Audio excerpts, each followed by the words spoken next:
بسم اللہ الرحمن الرحیم۔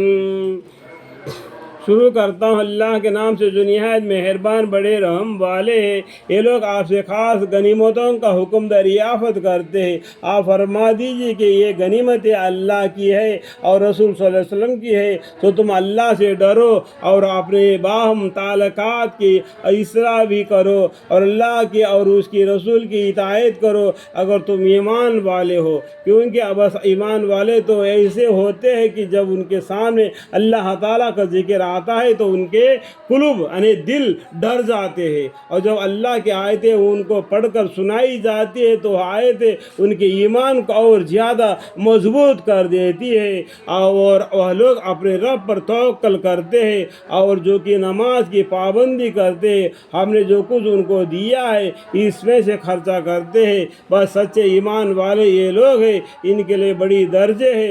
درجے ہیں ان کے رب کے پاس، اور ان کے لیے مغفرت ہے اور عزت کی روزی، جیسا کہ آپ کے رب نے آپ کے گھر اور بستی سے مسلط کے ساتھ آپ کو بدر کی طرف روانہ کیا، اور مسلمانوں کی ایک جماعت اس کو گران سمجھتی تھی اور اس کے مسلط کے کام میں بعد اس کے کہ اس کا ظہار ہو گیا تھا، اپنے بچاؤ کے لیے آپ سے بطور مشورہ اس طرح جھگڑ رہے تھے کہ گویا کوئی ان کو موت کی طرف ہانک لے جاتا ہے اور وہاں دیکھ رہے ہیں، اور تم لوگ اس وقت کو یاد کرو جبکہ اللہ تعالیٰ نے تم سے ان دو جماعتوں میں سے ایک کا وعدہ کرتے تھے کہ وہ تمہارے ہاتھ آ جائے گی، اور تم اس تمنا میں تھی کہ غیر مسلح جماعت یعنی قافلہ تمہارے ہاتھ آ جاوے۔ اللہ تعالیٰ کو منظور تھا کہ اپنے حکام سے حق کا حق ہونا عملاً ثابت کر دے اور ان کافروں کو بنیاد اور قوت کو قطع کر دے، تاکہ حق کا حق ہونا اور باطل کا باطل ہونا عملاً ثابت کر دے، گویا مجرم لوگ ناپسند ہی کرے۔ اس وقت کو یاد کرو جب کہ تم اپنے رب سے فریاد کر رہے تھے، پھر اس نے یعنی اللہ تعالیٰ نے تمہارے سن لی کہ میں تم کو 1000 فرشتوں سے مدد دوں گا جو سلسلہ وار چلے آئیں گے۔ میدان جنگ میں اللہ تعالیٰ نے فرشتوں کو بھیج کر پیغمبر صلی اللہ علیہ وسلم کو اور مسلمانوں کو مدد دی، اور اللہ تعالیٰ نے یہ امداد محض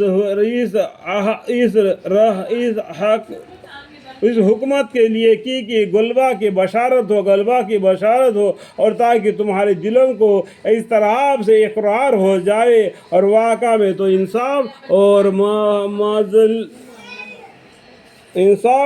غلبہ صرف اللہ ہی کی طرف سے ہے، بلا شک اللہ تعالیٰ زبردست ہے، حکمت والے ہے۔ اس وقت کو یاد کرو جب کہ اللہ تعالیٰ تم پر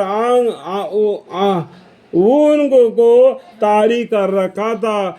اپنی طرف سے چین بھیج دینے کے لیے، اور اس سے قبل تم پر آسمان سے پانی برسا رہا تھا تاکہ اس پانی کے ذریعہ سے تم کو حدث و اصغر قبیرہ سے پاک کر دے۔ دیکھو اس آیت کے پیچھے بھی معنی ہے، آپ بخاری شریف کو پڑھنے سے معلوم پڑ جائے گا، ٹھیک ہے۔ کو اس میں کیا غسل کرنے کا طریقہ، اس کے بارے میں یہاں پر یہ آیتوں کے بارے میں آپ پڑھنے سے آپ کو معلوم پڑ جائے گا، ٹھیک ہے۔ بہت سے بھی معنی ہے، ٹھیک ہے۔ تم کو حدث و صغیر و کبیرہ پاک کر دے، اور تم سے شیطان کے وسواس کو دفع کر دے، اور تمہارے دلوں کو مضبوط کر دے، اور تمہارے پاؤں جما دے۔ اور اس وقت کو یاد کرو جب کہ آپ کا رب ان فرشتوں کو حکم دیا تھا تاکہ میں تمہارے ساتھ مددگار ہوں، سو مجھ کو مددگار سمجھ کر تم ایمان والوں کی ہمت بڑھاؤ۔ میں بھی کفار کے قلوب میں رعب ڈال دیتا ہوں، تو تم کفار کے گردنوں پر مارو اور ان کے پور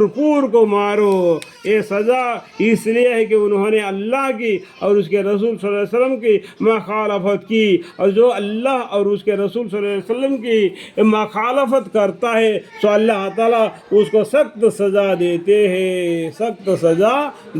اللہم اغفر